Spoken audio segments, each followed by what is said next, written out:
और इस वक्त की बेहद अहम खबर आंध्र प्रदेश से, जहां सीबीआई आयशा मीरा इस्मत दरी और कत्ल केस की जांच में मसरूफ हो गई है। आज सीबीआई ने शवाहिद और सबूत मिटाने के इल्जाम में विजयवाड़ा की अदालत के 3 मुलाजमीन के खिलाफ केस भी दर्ज कर लिया है। वाज़ेह है कि हाईकोर्ट ने हाल ही में इस पुरस्कार केस की जांच सीबीआई के हवाले की है। विजयवाड़ा पुलिस और एसआईटी इस मामले में असल मुजरिमों को पकड़ने से कासिर रही थी। अब सीबीआई की जानिब से इस केस की जांच में तेजी लाई गई है। आपको बताएं कि दिसंबर साल 2007 में बी फार्मा की तालिबा विजयवाड़ा इब्राहिमपट्टनम के हॉस्टल में मुर्दा पाई गई थी।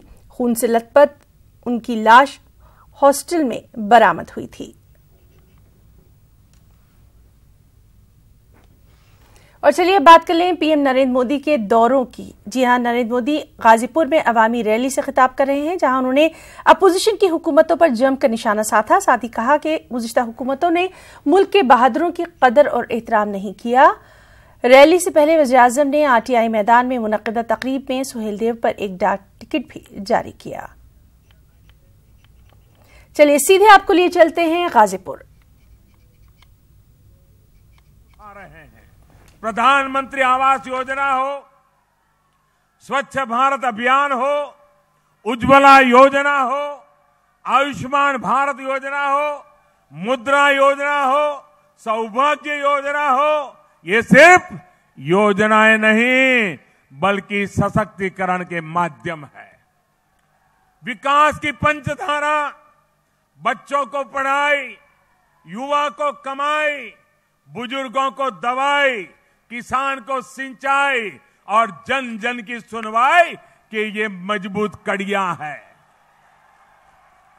भाइयों और बहनों, आने वाला समय आपका है, आपके बच्चों का है, युवा पीढ़ी का है।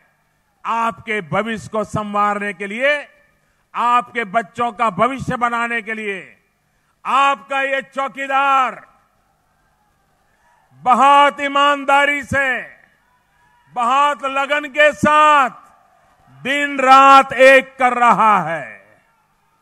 आप अपना विश्वास और आशीर्वाद इसी तरह बनाए रखिए, क्योंकि चौकीदार की वजह से कुछ चोरों की रातों की नींद उड़ गई है। मुझ पर आपका विश्वास और आशीर्वाद ही एक दिन ऐसा आएगा, इन चोरों को सही जगह तक ले जाएगा।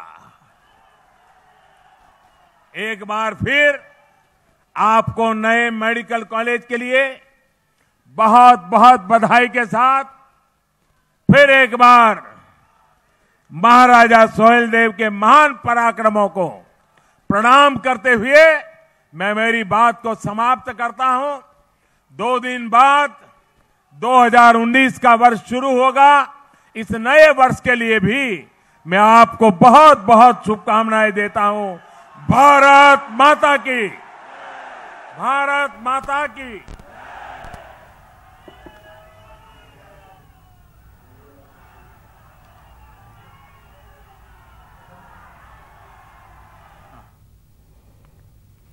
तो वज़ीर-ए-आज़म नरेंद्र मोदी ने मिर्जापुर में कई तरक्कियाती स्कीमों का इफ्तिताह किया है। कई नई सौगातें उन्होंने यहां पर दी हैं।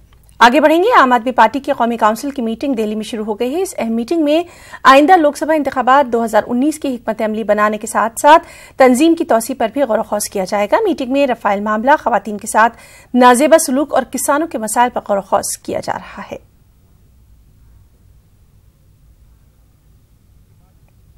बात हो रही है स्पीकर ब्रांच द्वारा ही जाता है, तो वो जो रेजोल्यूशन था। और चलिए मजीद अपडेट के लिए इस मीटिंग के ताल्लुक से एक बार फिर से हम रुख करेंगे दिल्ली का, जहां मौजूद है हमारे साथी पंकज कपाही। पंकज, आपसे जानना चाहेंगे इस मीटिंग में अभी तक क्या कुछ मामले जो हैं वो डिस्कस हो चुके हैं, क्या कुछ निकलकर सामने आया है? फोर पे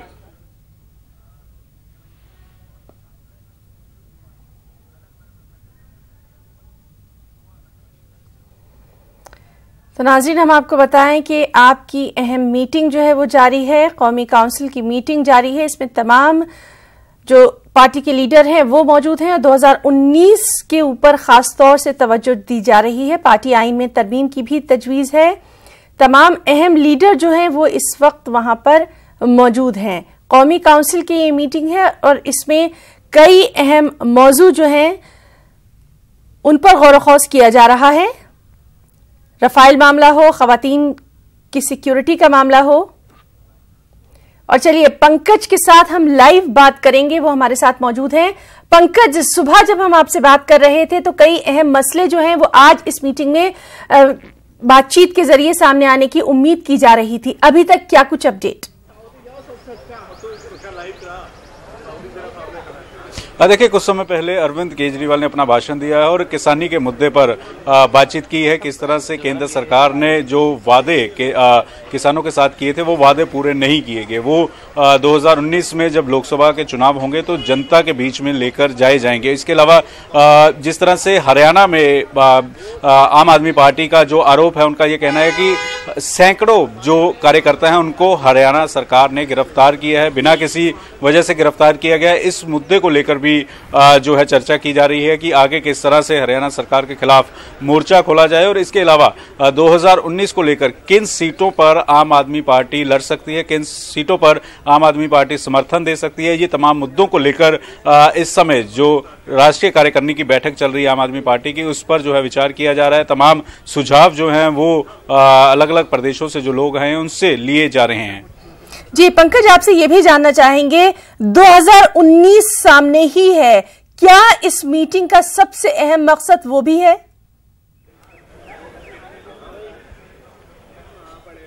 निश्चित तौर पर, क्योंकि 2014 में आम आदमी पार्टी सभी सीटों पर ज्यादातर लोकसभा में लड़ी थी, लेकिन सिर्फ 4 सीटें, पंजाब में 4 सीटें जो हैं वो जीत पाई थी। और इस बार आम आदमी पार्टी को ये लगता है कि दिल्ली में वो लोकसभा चुनाव जीत सकती है, हरियाणा में उनका ग्राफ बढ़ा है, वहां पर उम्मीदवारों को उतारा जा सकता है, राजस्थान में उम्मीदवारों को उतारा जा सकता है, लेकिन पूरे देश में आम आदमी पार्टी चुनाव नहीं लड़ेगी। 100 से 150 सीटों पर लोकसभा के चुनाव जो है वो आम आदमी पार्टी लड़ेगी। किनको, किस पार्टी को समर्थन दिया जा सकता है, क्योंकि कल आम आदमी पार्टी ने कहा था कि कांग्रेस के साथ वो गठबंधन नहीं करेगी, लेकिन जो सेकुलर पार्टियां होंगी उनके साथ आम आदमी पार्टी जाएगी। तो ये तमाम मुद्दों को लेकर कि 2019 में किसके साथ जाया जाए, किस तरह से प्रचार किया जाए, ये तमाम मुद्दों को लेकर इस समय अहम बैठक जो है वो चल रही है।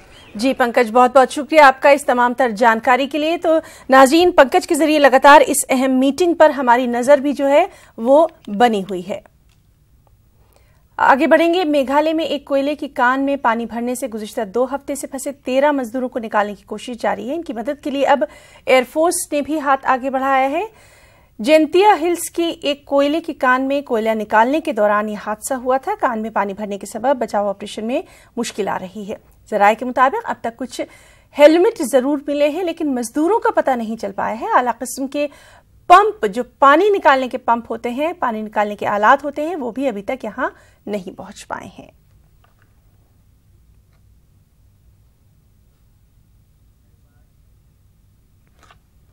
जम्मू कश्मीर के जिला पुलवामा के इलाके हांजन पाइन में इनकाउंटर खत्म हो गया। इनकाउंटर में 4 मिलिटेंटों को हलाक किया गया। इस इनकाउंटर में फोर्सेस ने हथियार और गोला बारूद भी बरामद किया। मारे गए 4 मिलिटेंटों का ताल्लुक हिजबुल मुजाहिदीन से बताया गया। इनकाउंटर में महलूक मिलिटेंटों की शिनाख्त हुई। एक मिलिटेंट की शिनाख्त टेकनिया पुलवामा के वसीम, दूसरे की शिनाख्त रहमू पुलवामा के मुजम्मिल, तीसरे की सज्जाद के तौर पर की गई, जबकि चौथा मिलिटेंट गैर मुल्की बताया गया है। वाज़ेह है कि इनकाउंटर के दौरान आम शहरियों और सिक्योरिटी फोर्सेस के दरमियान झड़पें हुई।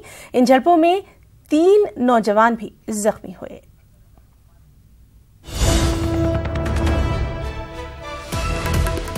तो एक बार फिर से आपको बता दें कि लालू प्रसाद से उपेंद्र कुशवाहा, मुकेश सहनी और तेजस्वी ने मुलाकात की है और सीटों की तकसीम पर यह बात हुई है।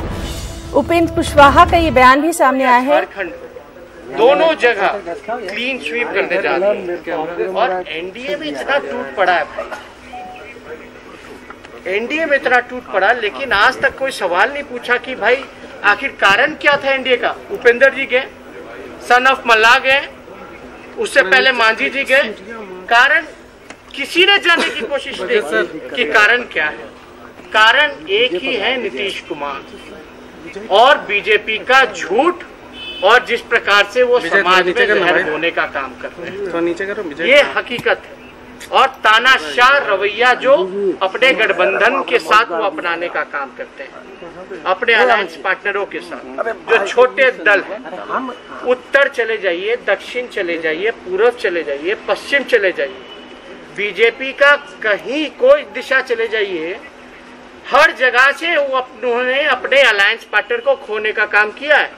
कश्मीर चले जाइए पीडीपी, महाराष्ट्र चले जाइए शिवसेना कहती है विधानसभा अलग चुनाव लड़ेगी, साउथ चले जाइए चंद्रबाबू नायडू, ईस्ट चले जाइए तो मांझी जी हो, बिहार हो, कितने लोग निकल गए, यूपी में कितने लोग नाराज हैं, अपना दल नाराज है, राजभर सिंह जो है वो भी नाराज है।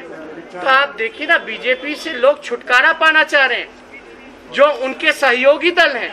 तो जनता का सोचिए कि जनता कितना जल्दी उनसे पीछा छुड़ाना चाहती है मोदी जी से और जुमलेबाजी से, और जो लोग समाज को तोड़ना चाहते हैं, जहर बोने का काम करते हैं, और जो संविधान को मिटाना। थर्ड फ्रंट की भी बात आ रही है, उसको लेकर के भी फिल्म आ रही है अनुपम खेर की, अरे फिल्म में कहाँ चल रहा है, क्या मानते हैं जो ये फिल्म है जो दिखाया गया, थर्ड फ्रंट की भी कवायद चल रही है, कुछ लोग थर्ड फ्रंट के उठे फिल्म है सट जाइए। राजनीति के तौर पे, राजनीति के तौर पे अब क्या दिखाया जाए नहीं दिखाया जाए तो हम कह नहीं सकते, हमने तो स्क्रिप्ट पढ़ा नहीं, पकड़ना स्क्रिप्ट में है क्या, और जब तक हम फिल्म देख नहीं लेते तब तक हम कुछ कहा नहीं जा सकते।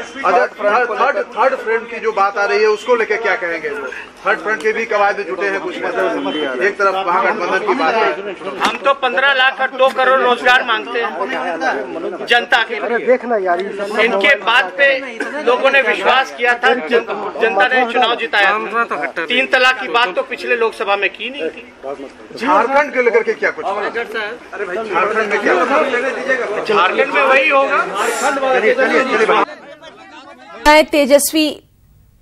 तेजस्वी यादव बयान देते हुए कि किस तरह से सीटों के बंटवारे पर बात हो गई है। लगातार इस अहम खबर पर हम आपको रूबरू करवा रहे थे। लालू प्रसाद यादव से उपेंद्र कुशवाहा, मुकेश सहनी और तेजस्वी यादव तीनों ने आज रिम्स जाकर मुलाकात की थी, और अब लग रहा है कि सीटों की जो बात हो रही थी, सीट शेयरिंग की, वो कहीं ना कहीं मसला हल होता नजर आ रहा है।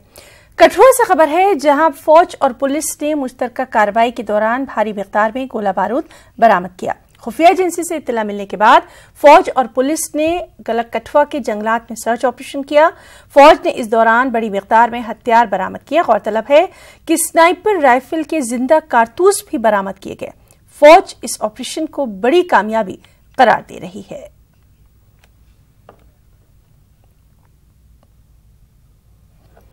करतारपुर कॉरिडोर के मुतालिक पाकिस्तानी सरकार के जरिए तैयार ज़ाब्ते की नकल लीक हो गई। पाकिस्तान ने करतारपुर कॉरिडोर से हिंदुस्तानी सिख ज़ायरीन को पाकिस्तान आने के लिए कुछ ज़ाब्ते बनाए।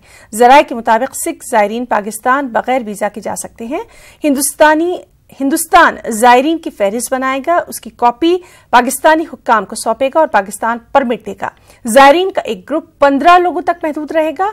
हर दिन 500 ज़ायरीन पाकिस्तान जा सकते हैं। ज़ायरीन को हिंदुस्तानी पासपोर्ट साथ रखना जरूरी होगा। ज़ाब्ते के मुताबिक हिंदुस्तान को 3 दिन पहले ज़ायरीन की फहरिस्त पाकिस्तान को सौंपनी होगी। कॉरिडोर सुबह 8 बजे से लेकर शाम 5 बजे तक खुला रहेगा। हालांकि हिंदुस्तानी सरकार का कहना है कि उनको ऐसी कोई तजवीज पाकिस्तान की जानिब से नहीं मिली है। बताया जाता है कि ये ज़ाब्ता 59 सफ़ात पर मुश्तमिल है, जो कि पाकिस्तान हाई कमीशन हिंदुस्तान को सौंपेगा। फिल्म अदाकार और डायलॉग राइटर कादिर खान बीमार है। कादिर खान कनाडा के एक अस्पताल में जेर इलाज है। ज़राए के मुताबिक कादिर खान को वेंटिलेटर पर रखा गया है। कादिर खान ने 300 से ज्यादा फिल्मों में अपनी अदाकारी के जौहर बिखेरे हैं। उधर अमिताभ बच्चन ने भी कादिर खान की सेहतयाबी के लिए लोगों से दुआएं करने की अपील की है।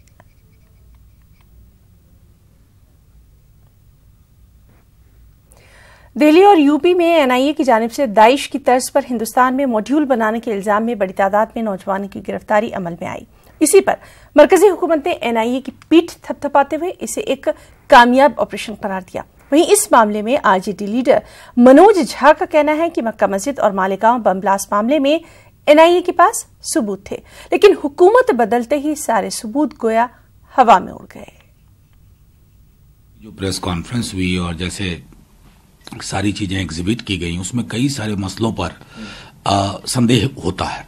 बहरहाल हम चाहेंगे कि एनआईए इन्वेस्टिगेशन करे, सिर्फ मामला सनसनी, क्योंकि हम उस दौर को भी याद कर रहे हैं जब मक्का मस्जिद और मालेगांव में बोरी भर इनके पास साक्ष्य थे, लेकिन सत्ता बदलते ही सारे साक्ष्य हवा में उड़ गए। इससे किसकी क्रेडिबिलिटी शून्य पे गई। और हमें रोहिणी साल्यान जी का स्टेटमेंट भूलना नहीं चाहिए कि हमारे ऊपर दबाव है कि इन मुकदमों को कमजोर करो और खत्म करो, और कालांतर में वैसा हुआ। इस राष्ट्रीय सुरक्षा के मसलों पर मैं समझता हूं कि सनसनीखेज बना करके हेडलाइन मैनेज करने का अप्रोच नहीं होना चाहिए। वहीं दिल्ली और यूपी में एनआईए की कार्रवाई पर एसपी लीडर घनश्याम तिवारी का कहना है कि मुल्क की हिफाजत को लेकर सबकी आवाज एक होनी चाहिए। तहकीकाती एजेंसियों को कमजोर किया गया है। मौजूदा हुकूमत ने साबित करने की कोशिश की कि ये एजेंसियां कमजोर हैं, इसीलिए इन एजेंसियों के कामकाज पर अब सवाल उठ रहे हैं। राष्ट्रीय सुरक्षा के मामले में, विदेश नीति के मामले में देश को एक स्वर में बोलना चाहिए। भारतीय जनता पार्टी के शासनकाल में हमारी जो मजबूत संस्थाएं हैं, चाहे वो एनआईए है, सीबीआई है, ईडी है, आरबीआई है, ये सारी संस्थाओं को कमजोर किया गया है। कभी उनके चेयरमैन, उनके अध्यक्ष को इस्तीफा देना पड़ा है, तो कभी ये संस्थाओं से जिस तरीके के निर्णय सामने आए हैं, अनुसंधान सामने आए हैं, उसने देश को नुकसान पहुंचाया है, अथवा देश को ये दिखाया है कि संस्थाएं कमजोर हैं। इसीलिए ये सवाल उठते हैं। लेकिन फिर भी हम उम्मीद रखते हैं कि राष्ट्रीय सुरक्षा का मसला है और इसमें एनआईए बिना किसी राजनीतिक मंतव्य के काम करेगा। अपना दल के सदर आशीष पटेल ने एक मर्तबा फिर यूपी हुकूमत पर तनकीद की है। आशीष पटेल ने कहा कि उत्तर प्रदेश बीजेपी एनडीए में शामिल पार्टियों की बेइज्जती करती है। अपना दल के सदर आशीष पटेल से खास बातचीत की हमारे नुमाइंदे अभिषेक आढ़ा ने। बनारस से चुनाव लड़ने के ऊपर दिए गए अपने बयानों के बाद अपना दल के राष्ट्रीय अध्यक्ष आशीष पटेल चर्चा में हैं। उनसे बात करते हैं, हमारे साथ हैं। आशीष जी, जो आपने बयान दिया, क्या सब कुछ ठीक नहीं चल रहा है गठबंधन में? देखिए, मैं फिर आपसे कह रहा हूं, आप पहले हमारी पार्टी के साथ अपमानजनक व्यवहार करते रहे हैं, फिर आप हमारी नेता के साथ ही अपमानजनक व्यवहार करना प्रारंभ कर दिए हैं। तो हर चीज की बर्दाश्त की एक सीमा होती है। आप अपने व्यवहार को परिवर्तित कर लीजिए, हम आपके साथ मजबूती से खड़े हैं। किस तरीके से चीजें सॉल्व होंगी? अभी मुझे पूरा विश्वास है कि भाजपा केंद्रीय नेतृत्व शीघ्र हस्तक्षेप करेगा और इस तरह के अपमानजनक व्यवहार पर तत्काल रोक लगवाएगा और हमारी समस्याएं दूर करेगा। ये भी कहा जा रहा है कि आप दबाव की राजनीति कर रहे हैं। मैं आपको स्पष्ट कर देना चाहता हूं, ना ये हमारी सीटों की लड़ाई है, ना ये दबाव की राजनीति है। ये सिर्फ राज्य भाजपा नेतृत्व द्वारा किए गए अपमानजनक व्यवहार और जो लगातार अपमानजनक व्यवहार हो रहा है, उसके विरुद्ध हमारी पार्टी का ये संघर्ष है। प्रदेश भाजपा जो व्यवहार कर रही है, उसे किस तरीके से सॉल्व करेंगे? आपने किस किस से अब तक बात कर ली है? हमने उचित फोरम में सारी बातें रख दी हैं और मुझे पूरा विश्वास है कि शीघ्र ही इस पर केंद्रीय नेतृत्व कार्रवाई करेगा और इस तरह का अपमानजनक व्यवहार उन दो पार्टियों के साथ जो हो रहा है, जो पिछड़े वर्ग से आती हैं, उनके साथ इस तरह का अपमानजनक व्यवहार नहीं होगा। सिर्फ कार्यक्रम में ना बुलाना अपमानजनक व्यवहार इतना बड़ा हो गया कि आप गठबंधन स्टेक पर रख दें? देखिए, सिर्फ इसमें कार्यक्रम में बुलाने की बात नहीं है। मैं बहुत सारी बातें आपसे नहीं बता सकता। राज्य भाजपा के वो कौन लोग हैं जो नहीं चाहते कि ये गठबंधन स्मूथली चले, या वो आप इसका पता आप स्वयं करिए। बहुत शुक्रिया। ये थे अपना दल के राष्ट्रीय अध्यक्ष आशीष पटेल, जो कह रहे हैं कि उचित फोरम पर उन्होंने बात रख दी है और बहुत जल्दी इन सारी चीजों का समाधान हो जाएगा। सहयोगी अपू पाठक के साथ अभिषेक आढ़ा, नेटवर्क 18, दिल्ली। वहीं एसपी लीडर घनश्याम तिवारी ने अपना दल के मामले को लेकर कहा कि भारतीय जनता पार्टी से उनके लीडरान का ही भरोसा खत्म हो गया है और पार्टी में शामिल हलीफ जमातों की नाराजगी बढ़ती जा रही है। जनता पार्टी के अपने नेता, उनका विश्वास भारतीय जनता पार्टी से उठ चुका है। वो मानते हैं कि उत्तर प्रदेश में आदित्यनाथ जी ने जो चौपट सरकार दी है, उसके चलते जनता बेहद नाराज है। ये वो दल है जहां पे अमित शाह जी, आदित्यनाथ जी विपक्षियों को, पिछड़ों को, दलितों को सांप, छुछुंदर, कुत्ती, बिल्ली इस तरीके के शब्दों से पुकारते हैं। तो ऐसे में आश्चर्य नहीं है कि भारतीय जनता पार्टी के सहयोगी दल उन्हें छोड़कर जा रहे हैं, कुछ उनके खिलाफ खड़े हैं, क्योंकि इन सबके पास मिल करके कुछ भी जनता को देने के लिए, दिखाने के लिए, बताने के लिए है नहीं, सिवाय आपस में लड़ाने के लिए। तो इसलिए मुझे आश्चर्य नहीं है कि मैं भविष्य में भारतीय जनता पार्टी के अपने नेता उनके खिलाफ खड़े होंगे, उनके सहयोगी दल उनके खिलाफ खड़े होंगे, जनता उनके साथ उनके खिलाफ पहले से ही खड़ी है और ये सरकार जो चौपट सरकार है देश की वो जाएगी, उसके बाद आदित्यनाथ जी की चौपट सरकार जाएगी। राजस्थान से खबर है, जहां ठंड में इजाफे के साथ ही रियासत में स्वाइन फ्लू के केसेस में इजाफा देखा जा रहा है। जोधपुर में स्वाइन फ्लू के 11 मरीजों की तस्दीक की गई है। कुल 9 मरीजों को स्वाइन फ्लू ने अपनी गिरफ्त में लिया था। जोधपुर में लगातार स्वाइन फ्लू केसेस में इजाफे के सबब महकमा सेहत ने अलर्ट जारी कर दिया है। गुज़िश्ता रोज जिला कलेक्टर ने देर रात अस्पताल का दौरा किया। गुज़िश्ता एक हफ्ते में 5 मरीजों की स्वाइन फ्लू से मौत तक हो चुकी है। आया था कल परसों, लाए थे चोट अंकल, दवाई लेके गए, ठीक हो गई तकलीफ थोड़ी। सुबह अभी 12-1 बजे थोड़ी खांसी, ज़्यादा खांसी होने लगी, थोड़ी तकलीफ हुई सांस में। आके यहाँ चेक कराया और यहाँ इन्होंने रेफर कर दिया यहाँ से, और रास्ते में चलते उनकी डेथ हो गई। जाँच एकदम सिर्फ सैंपल लिया है, उसकी कोई जाँच नहीं की है। जाँच होने के बाद ही कह सकते स्वाइन फ्लू है या नहीं है। अभी सस्पेक्टेड है, हमने उसको आगे रेफर किया था। किस तरीके के सिम्टम मिले थे आपको? उम्मीद है स्वाइन फ्लू होने के, लेकिन कंफर्म नहीं कह सकते अभी तक कि स्वाइन फ्लू ही था या कुछ और भी हो सकता है। स्वाइन फ्लू के लिए हमारे रूटीन ओपीडी में स्क्रीनिंग चालू है, इंडोर सुविधा भी उपलब्ध है। फिर भी इतना ख्याल रखते हुए 17 केस पॉजिटिव आया है यहाँ पे, जो हमने यहाँ पे सैंपल लिए और पूरे साल लेबोरेटरी में जनवरी से लेकर के अब तक 17 पॉजिटिव केस आए हैं। और इस महीने में हमारे 7 केस पॉजिटिव आए हैं दिसंबर महीने में। उसमें से एक पेशेंट की जोधपुर में जो प्राइवेट में इलाज लिया था और प्राइवेट में गया था वहाँ पे गवर्नमेंट में, और वहाँ से उसकी डेथ हो चुकी है। मिड डे मील खाने के बाद स्कूली बच्चे बीमार पड़ जाते हैं। आंध्र प्रदेश के कर्नूल से भी ऐसी ही खबर आई, जहां एक नवाही इलाके में मिड डे मील खाने के बाद कल शाम 20 तलबा की तबीयत बिगड़ गई। नंदेनापल्ली, सोदेरेड्डीपल्ले, मिलिट्री कॉलोनी के इन तलबा का इलाज कर्नूल के सरकारी अस्पताल में किया जा रहा है। वहीं मध्य प्रदेश के जबलपुर में एक स्टेज के गिर जाने की खबर आई। यह हादसा उस वक्त हुआ जब मध्य प्रदेश के एक वजीर लखन घंगोरिया का लोग स्टेज पर इस्तकबाल कर रहे थे कि इसी दौरान स्टेज पर ज्यादा लोग जमा हो गए और स्टेज गिर पड़ा। फिलहाल किसी के शदीद जख्मी होने की खबर नहीं आई।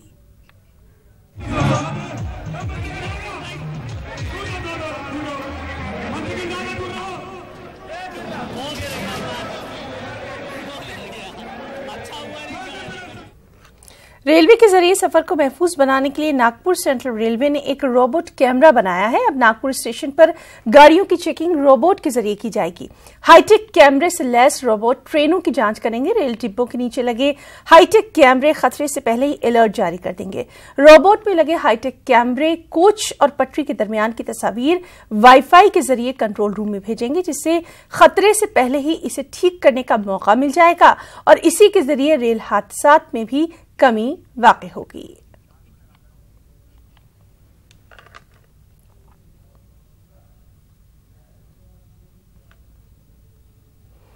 और अब खबर खेलों की दुनिया से। ऑस्ट्रेलिया के मेलबर्न में खेले जा रहे बॉक्सिंग डे टेस्ट में टीम इंडिया मजबूत पोजीशन में दिखाई दे रही है। टीम इंडिया को जीत के लिए सिर्फ 2 विकेट की जरूरत है, जबकि ऑस्ट्रेलिया अभी भी निशाने से 141 रन दूर है। हिंदुस्तानी गेंदबाजों ने आज दिन भर जबरदस्त गेंदबाजी का मुजाहरा किया है। ऑस्ट्रेलियाई बल्लेबाज पैट किम्स के बगैर बकिया ऑस्ट्रेलियाई बल्लेबाजों को बेबस किया। ऑस्ट्रेलिया की तरफ से ऑलराउंडर पैट किम्स अकेले हिंदुस्तानी गेंदबाजों का सामना कर रहे हैं।